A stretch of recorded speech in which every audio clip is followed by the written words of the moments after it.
This segment brought to you by Brown Chevrolet Buick in Wamego, just a short drive down the yellow brick road.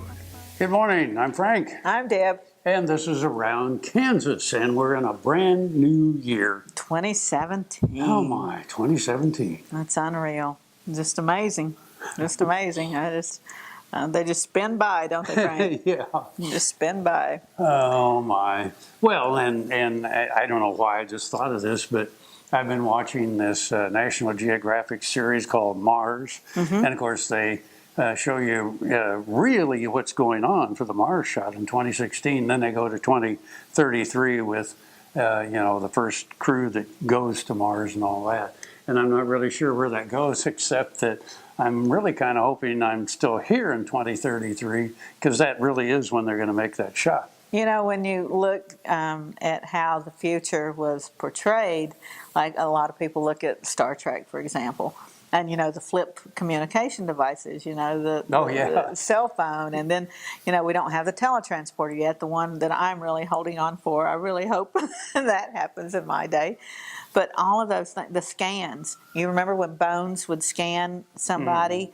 And he'd just do a scan over them, and now we have. Now you can do that. You can do that. We have scans, and so as you well know, and Michael knows, because Michael is such a fan of classic films and TV shows, so much fiction found its way into the scientific community, and I think they were feeding each other. Yeah, well, Dick Tracy and his wrist radio. And it's really. Oh, and it's like, well. Is that the new iPhone thing now? That's just about exactly what it is. I love CBS Sunday Morning. That's, I think, maybe my favorite TV show. And I'm sorry I can't think of the man's name, but one of the reporters did a beautiful episode on John Glenn's passing. And he met John Glenn at the White House at some reception a few years ago, and John Glenn was a fan of his. And he's like, okay, you're going to meet John Glenn. Don't be stupid. Don't be stupid. Don't say something stupid. And Glenn talked about when John Glenn and Charles Lindbergh flew together in World War II.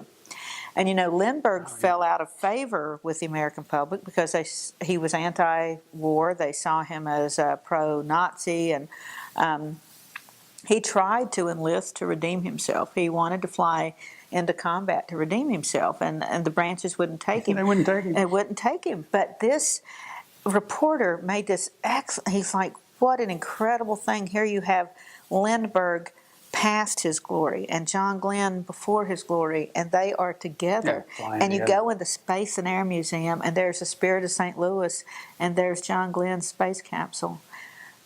What an incredible world, Frank. What an incredible world. Who knows what's ahead? Who knows what's ahead? Yeah. Wonderful, wonderful things are being discovered and are going to be discovered this year, Frank. This year, 2017. I remember my 6th grade teacher, which was a long time ago, Mr. Farbaugh.